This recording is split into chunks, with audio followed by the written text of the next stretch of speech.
Seusai pesta perpisahan kuliah, Arka mengajak gadis tercintanya, Nadira, menghabiskan malam di atas Bukit Pelangi sambil memandangi langit malam bertabur bintang-bintang. Pada momen tersebut, Arka melamar Nadira dengan sebuah cincin sederhana, seraya berjanji akan menikahi Nadira suatu hari nanti.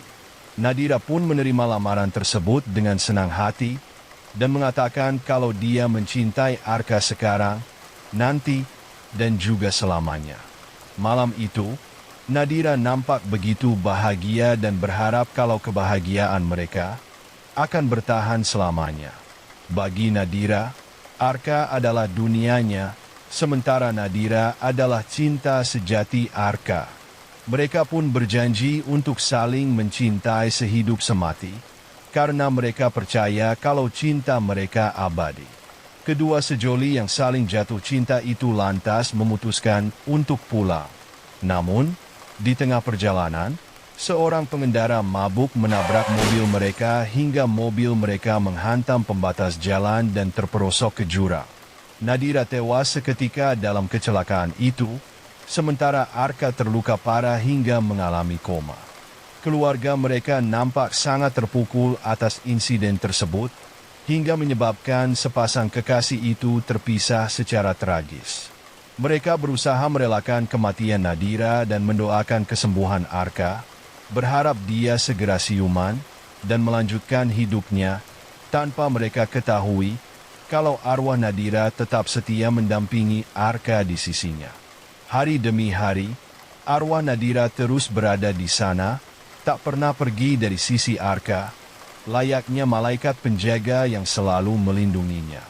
Nadira memandang Arka dengan penuh cinta, berharap dapat membelai Arka dengan penuh kasih sayang, tapi tangannya hanya nampak seperti asap putih yang tak dapat menggenggam apapun.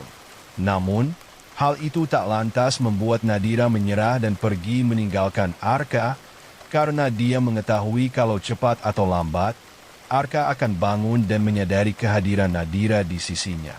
Hari-hari berikutnya, kondisi Arka mulai menunjukkan kemajuan yang signifikan, hingga Arka akhirnya benar-benar bangun dari komanya. Tak hanya keluarganya yang merasa lega dan bahagia, Nadira yang selalu setia mendampinginya juga nampak begitu bahagia karena kekasihnya akhirnya sadar dari koma. Pada hari-hari selanjutnya, Arka mulai menjalani perawatan secara intensif untuk memulihkan kondisinya, sambil sesekali menanyakan tentang Nadira. Keluarga mereka sepakat untuk merahasiakan kematian Nadira dari Arka untuk sementara waktu, karena mereka tak ingin Arka terpukul dengan kematian kekasihnya. Pada tengah malam, Arka terbangun saat merasakan hembusan angin membelai wajahnya. Pada momen tersebut, Arka menyadari kehadiran seseorang di sisinya dan menggenggam tangannya. Arka yang belum sadar sepenuhnya, merasa yakin kalau dia melihat Nadira duduk di sampingnya. Namun, rasa kantuk yang teramat besar membuat Arka tak sanggup membuka matanya, hingga ia akhirnya kembali terlelap. Keesokan harinya, Arka memberitahu ibunya mengenai hal itu, tapi ibunya memilih untuk menanggapi perkataan Arka secara bercanda, serta berpikir kalau Arka mungkin berhalusinasi akibat efek samping dari obat-obatan yang diminumnya. Beberapa hari kemudian, kondisi Arka telah mengalami kemajuan secara drastis, sehingga keluarganya memutuskan untuk mengungkapkan tentang kematian Nadira. Arka nampak begitu syok dan terpukul setelah mengetahui kalau kekasihnya tewas dalam kecelakaan tersebut. Arka awalnya menolak kenyataan tersebut, karena dia merasa yakin kalau dia merasakan kehadiran Nadira di sisinya selama dia dirawat di rumah sakit. Arka juga membuat semuanya menjadi lebih buruk, karena dia tiba-tiba menolak untuk menjalani perawatan, dan kerap kali menyalahkan dirinya sendiri atas kematian Nadira. Mengetahui kalau Arka sangat terguncang atas kematian Nadira, orang tua Nadira pun datang menjenguk Arka untuk menenangkannya. Ibu Nadira lantas memeluk Arka, seraya meminta Arka untuk berhenti menyalahkan dirinya sendiri. Keluarga Nadira sudah merelakan kematian Nadira dan mereka pun meminta Arka juga merelakan kematiannya. Ibu Nadira juga berkata kalau Arka harus bangkit dan melanjutkan hidupnya karena dia tahu kalau Nadira juga pasti menginginkan Arka menjalankan hidupnya dengan baik. Mendengar hal itu, Arka pun berhenti menyalahkan dirinya sendiri, walaupun dia belum dapat sepenuhnya merelakan kematian sang kekasih tercinta. Beberapa waktu kemudian, kondisi Arka akhirnya telah pulih sepenuhnya dan dia pun diperbolehkan untuk pulang ke rumah. Setelah meninggalkan rumah sakit, Arka menyempatkan diri mengunjungi makam Nadira dengan membawa seikat bunga. Arka tak kuasa menahan air matanya saat dia melihat batu nisan bertuliskan nama sang kekasih tercinta yang telah pergi meninggalkannya untuk selamanya. Sementara Arka tenggelam dalam kesedihan dan rasa kehilangan yang begitu mendalam, arwah Nadira nampak hadir di sisinya, merangkul Arka dalam kehampaan, berharap dia dapat bersatu lagi dengan kekasihnya dalam keabadian. Pada hari-hari berikutnya, Arka memutuskan untuk menata kembali hidupnya setelah kematian Nadira dan menjalani hari-harinya sebagai seorang mahasiswa di sebuah universitas yang paling bergengsi di kota itu. Pada tahun terakhirnya di kampus, Arka bertemu dengan Sinta, seorang gadis yang baik hati dan penuh perhatian. Tak butuh waktu lama bagi Arka untuk jatuh cinta pada Sinta, hingga mereka pun akhirnya berpacaran. Arka sepertinya sudah melupakan Nadira, karena dia nampak begitu mencintai Sinta. Cinta dan perhatian dari Sinta membantu Arka menyembuhkan hatinya yang terluka akibat rasa kehilangan yang begitu mendalam atas kematian Nadira. Sementara Arka menjalani hubungan penuh cinta dengan Sinta, arwah Nadira yang tadinya begitu tenang, tiba-tiba menjadi murka dan menunjukkan obsesinya yang begitu besar pada Arka. Arwah Nadira yang gelisah mulai menciptakan gangguan-gangguan kecil untuk memisahkan Arka dan Sinta. Nadira mulai meneror Sinta melalui serangkaian kejadian supranatural dan mimpi buruk yang lantas memengaruhi kondisi mental Sinta. Sinta lantas memberitahu Arka mengenai hal itu, tapi Arka berpikir kalau Sinta mungkin hanya terlalu stres menghadapi ujian akhir dan berinisiatif untuk mengajak Sinta pergi berlibur. Di akhir pekan, mereka memutuskan untuk pergi ke danau karena Sinta mengatakan kalau dia ingin berenang di danau.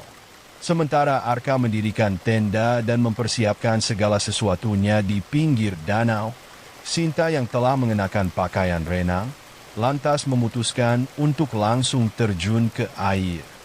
Untuk sesaat, Sinta merasakan seluruh ototnya menjadi rileks, berharap stresnya menjadi berkurang setelah berenang. Namun, ketika Sinta berenang lebih jauh ke tengah danau, dia merasakan pergerakan di dalam air, dan di waktu yang bersamaan, sesuatu menarik kakinya dengan sangat kuat. Sinta pun berusaha melepaskan diri sambil berenang ke atas permukaan air, tapi kakinya terus ditarik ke bawah. Saat berada di bawah air, Sinta awalnya tak dapat melihat keadaan di sekitarnya dengan jelas, dan berpikir kalau kakinya mungkin terlilit oleh tali atau sesuatu. Namun, tak lama setelah itu, arwah Nadira yang murka tiba-tiba muncul, menarik kaki Sinta dengan kuat, membawanya hingga ke dasar danau. Sinta mulai kesulitan bernapas, dan dia juga tak memiliki cukup tenaga untuk berenang ke atas permukaan air, hingga akhirnya tewas tenggelam. Di sisi lain, Arka yang menyadari kalau Sinta tak terlihat di atas permukaan air, lantas menyelam ke bawah air untuk menyelamatkan Sinta.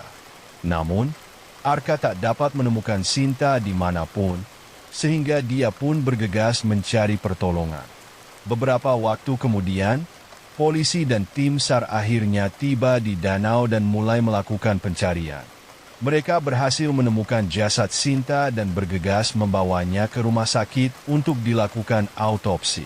Polisi sempat berasumsi kalau Arka telah membunuh Sinta, Tapi Arka segera saja terbebas dari tuduhan tersebut karena rekaman percakapan Arka dan ibunya di telepon pada waktu kematian Sinta. Arka nampak begitu terpukul atas kematian Sinta yang begitu tragis dan menyalahkan dirinya sendiri karena dia yang mengajak Sinta untuk berlibur. Arka sama sekali tak menyangka kalau liburan yang seharusnya menyenangkan malah berubah menjadi petaka yang menyebabkan Sinta kehilangan nyawanya. Setelah pemakaman Sinta, Arka diinformasikan oleh polisi mengenai bekas luka di kaki Sinta. Meskipun mereka telah mengonfirmasi kalau Sinta tewas karena tenggelam, tapi polisi berasumsi kalau sesuatu telah menarik kaki Sinta dengan kuat hingga meninggalkan bekas luka yang terlihat cukup jelas. Arka awalnya meragukan jika Sinta dapat tenggelam begitu saja karena Sinta adalah seorang perenang yang handal. Keraguannya pun akhirnya terbukti saat polisi menginformasikan hasil penyelidikan mereka dan memberikan foto yang menunjukkan bekas luka tersebut. Polisi akhirnya menutup kasus itu dan menyimpulkan kalau Sinta meninggal karena kecelakaan. Meskipun dia sangat terpukul dengan kematian Sinta yang tragis, tapi Arka berusaha untuk merelakan Sinta dan melanjutkan hidupnya. Beberapa waktu kemudian, Arka akhirnya lulus kuliah dan mendapatkan pekerjaan di sebuah firma arsitek di kota sebelah. Arka pun memutuskan untuk pindah dan memulai kehidupan baru dengan suasana yang baru, berharap dapat menyembuhkan rasa kehilangan yang begitu mendalam setelah kematian Sinta.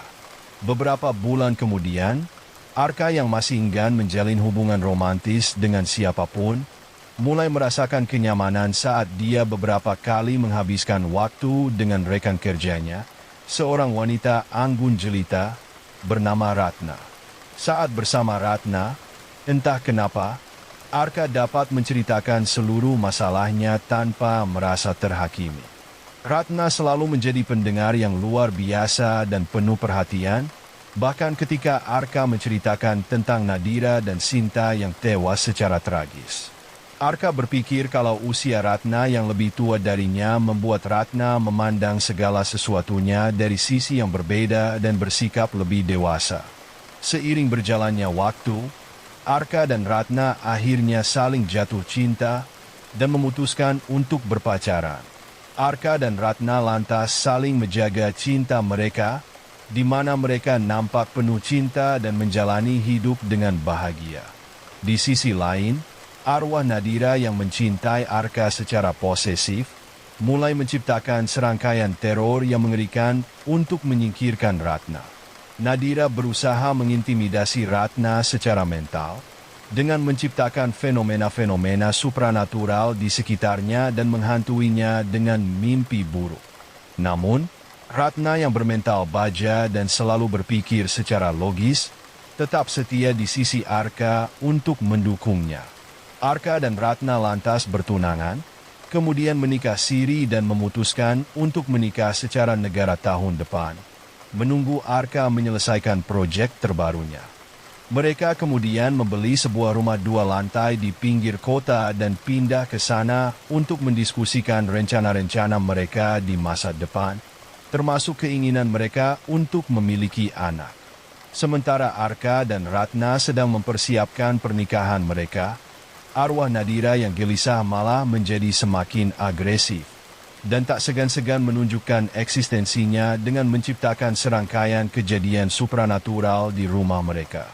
Dengan fenomena-fenomena aneh yang terus bermunculan di rumah mereka, Arka pun mulai mencemaskan keselamatan mereka dan membujuk Ratna untuk menginap di rumah ibunya karena dia tak ingin meninggalkan Ratna sendirian sementara dia pergi keluar kota untuk urusan bisnis. Namun, Ratna yang selalu berpikir logis, lantas menenangkan Arka dan dengan percaya diri, mengatakan kalau tidak akan ada satupun yang akan menyakitinya di rumah itu. Pada tengah malam, Ratna yang terbangun karena bermimpi buruk, tiba-tiba mendengar tangisan seorang wanita di luar kamar tidurnya. Alih-alih merasa takut, Ratna malah memilih pergi untuk memeriksa keadaan dan berpikir kalau seseorang mungkin telah menyusup ke rumahnya. Ratna merasa yakin kalau dia selalu membiarkan lampu-lampu di lorong tetap menyala. Tapi anehnya, saat dia keluar kamar, dia menemukan kalau semua lampu di rumahnya telah dimatikan. Ratna pun bergegas menekan saklar untuk menyalakan lampu. Tapi lampu-lampu itu tetap tidak menyala sehingga Ratna berpikir kalau listrik di rumahnya padam. Sementara itu, suara tangisan itu menjadi semakin jelas, dan di waktu yang bersamaan, Ratna melihat sosok seorang wanita tengah berdiri di ujung lorong. Ratna mengira kalau wanita itu adalah seorang penyusup, tanpa mengetahui kalau sosok itu adalah Nadira, arwah pendendam yang berniat menyingkirkan Ratna dari hidup Arka. Nadira kemudian muncul di hadapan Ratna dalam wujud yang paling mengerikan, yang mana hal itu seketika membuat Ratna menjerit ketakutan dan berlari untuk menyelamatkan diri. Tapi di waktu yang bersamaan, rumah itu tiba-tiba berguncang hebat, membuat barang-barang berjatuhan dan perabotan-perabotan bergeser dari tempatnya, seolah-olah menghalangi upaya Ratna untuk kabur dari sana. Tak lama kemudian, Nadira muncul kembali di hadapan Ratna, dan dengan kekuatan supernaturalnya, Nadira lantas mengangkat tubuh Ratna, lalu menghempaskannya ke ujung lorong. Meskipun terluka cukup parah, Ratna tetap berusaha untuk bangkit dan berlari menuju tangga. Namun hal yang tak terduga, Nadira sudah tiba di sana lebih dulu, dan dengan cepat mendorong Ratna hingga ia terjatuh dari tangga. Insiden tersebut menyebabkan Ratna terluka parah dan mengalami koma. Namun, kondisi Ratna tak kunjung membaik hingga dia akhirnya meninggal dunia. Arka sangat terpukul dengan kematian Ratna dan lagi-lagi menyalahkan dirinya sendiri. Setelah melakukan penyelidikan, polisi menyimpulkan kalau seseorang telah menyusup ke rumah mereka dan mencoba membunuh Ratna. Tapi Arka meragukan hal itu karena dia tak menemukan tanda-tanda pembobolan di rumahnya, yang mana hal itu menandakan kalau Ratna mungkin mengenal si pelaku dan membiarkan si pelaku masuk ke rumah. Namun, rekaman kamera CCTV di pintu depan menunjukkan kalau tidak ada siapapun yang datang ke rumah mereka malam itu. Arka pun berasumsi kalau fenomena-fenomena supernatural yang terjadi di rumah mereka menjadi lebih agresif malam itu, dan menyerang Ratna hingga berujung pada kematiannya. Arka berpikir kalau rumah itu berhantu, sehingga dia memutuskan untuk menjual rumah itu dan pindah ke sebuah apartemen di pusat kota. Setelah kematian Ratna, Arka memilih menghabiskan lebih banyak waktu dengan bekerja, berharap dapat mengalihkan pikirannya dari kematian Ratna yang tragis. Suatu hari, Arka mendapat panggilan telepon dari seorang wanita bernama Lastri yang tertarik untuk membeli rumahnya.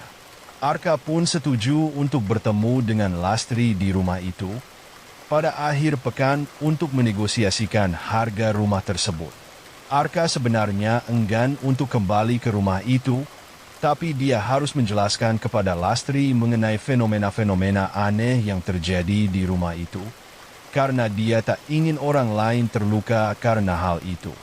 Saat mereka akhirnya bertemu di akhir pekan, Arka nampak terperangah melihat kecantikan Lastri, yang seolah-olah kecantikannya berasal dari surgawi. Arka kemudian menjelaskan semuanya kepada Lastri, bahkan secara terang-terangan menceritakan tentang insiden yang dialami oleh Ratna. Lastri mendengarkan Arka dengan penuh perhatian, dan lantas menyampaikan belasungkawa saat Arka menyebutkan tentang kematian Ratna. Setelah mendengarkan semua penjelasan Arka, Lastri berkata kalau dia akan mengabari Arka dalam waktu dekat mengenai keputusannya untuk tetap membeli rumah itu atau tidak. Beberapa hari kemudian, Arka berpikir kalau Lastri mungkin membatalkan niatnya untuk membeli rumah itu. Namun kagetnya, Lastri memutuskan untuk tetap membeli rumah itu karena dia menyukai rumah itu dan juga lingkungan yang tenang di sekitarnya. Arka dan Lastri kemudian menjadi lebih sering bertemu karena Lastri meminta Arka membantunya memilih perabotan-perabotan yang baru untuk rumahnya. Di sisi lain, Arka menemukan kalau Lastri adalah teman mengobrol yang sangat menyenangkan karena dia tahu banyak hal. Arka dan Lastri pernah membahas tentang hal-hal supranatural dan Lastri memiliki pemikiran yang cukup realistis mengenai hal itu.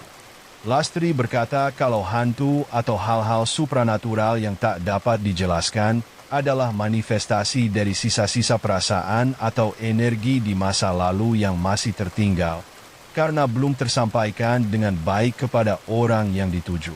Arka nampak tercengang mendengar hal itu dan berpikir kalau kematian Sinta dan Ratna yang misterius dan tak dapat dijelaskan disebabkan oleh sisa-sisa perasaan atau energi seseorang di masa lalu yang memiliki dendam kepadanya.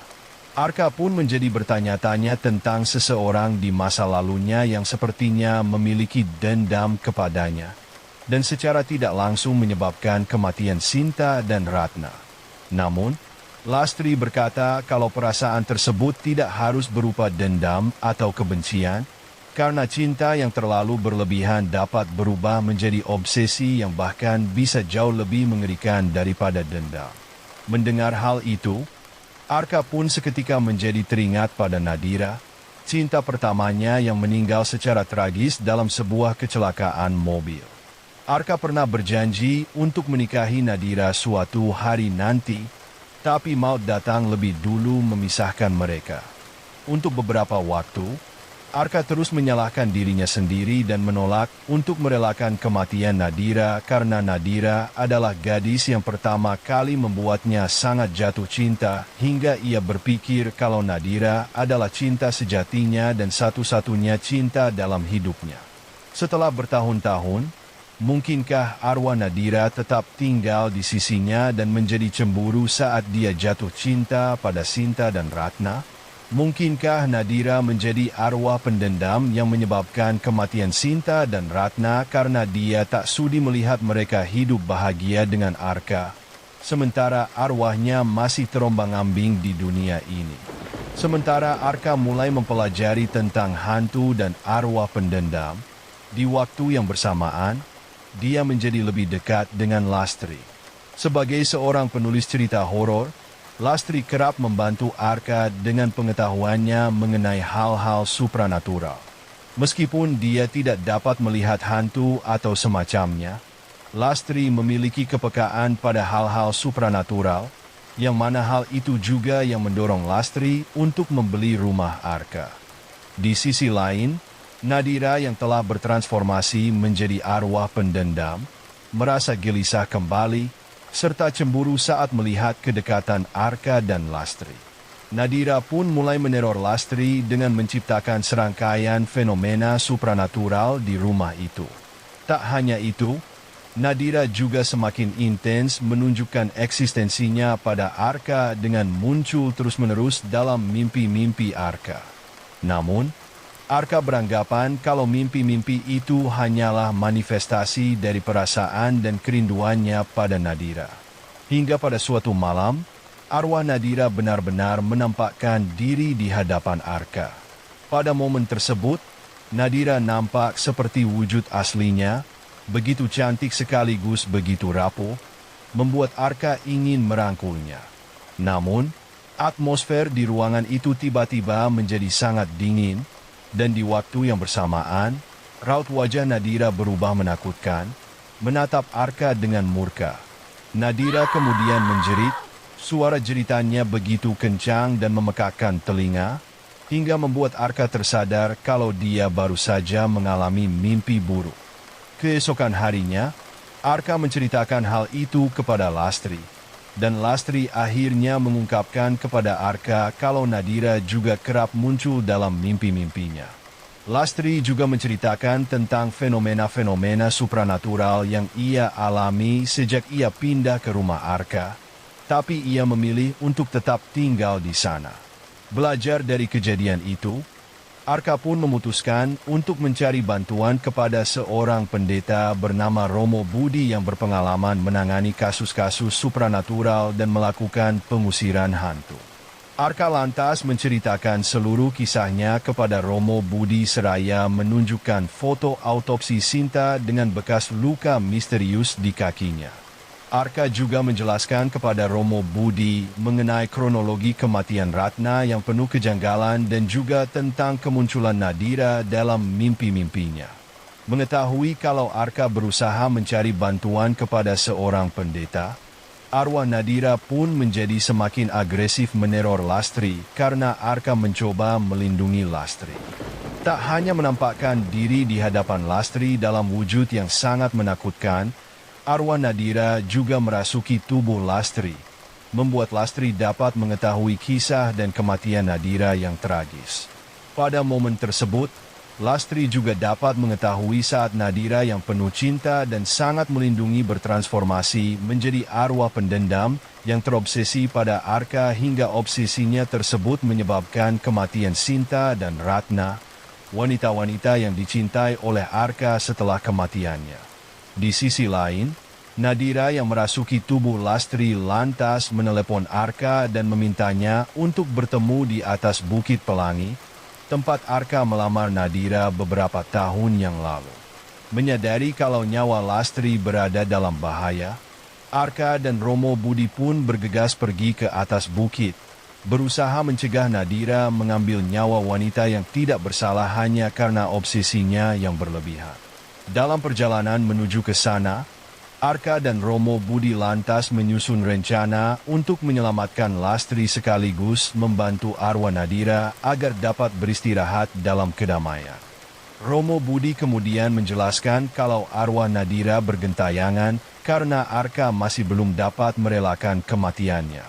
Arka awalnya ingin membantah hal itu, namun Romo Budi kemudian menjelaskan tentang kemiripan antara Nadira dan kekasih-kekasih Arka yang sudah tiada, dan juga tentang bagaimana Arka berusaha menyembuhkan rasa kehilangan dan menemukan kenyamanan dengan wanita-wanita lain, alih-alih merelakan kematian Nadira dengan sepenuh hati.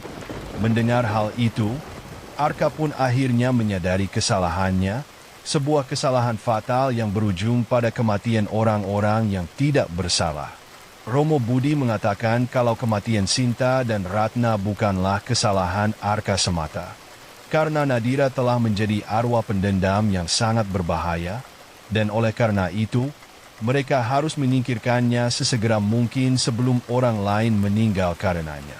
Setibanya di atas bukit, Arka berusaha membujuk Nadira untuk mendekat ke arahnya, karena Nadira berdiri terlalu dekat di pinggir tebing, seolah-olah mengancam kalau dia akan melompat dari sana jika Arka membuatnya marah.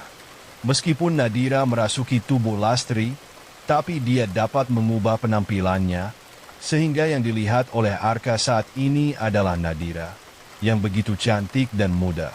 Arka terus membujuk Nadira hingga ia berhasil meraih tangannya, lalu dengan cepat mendekap tubuhnya, membawanya sejauh mungkin dari pinggir tebing.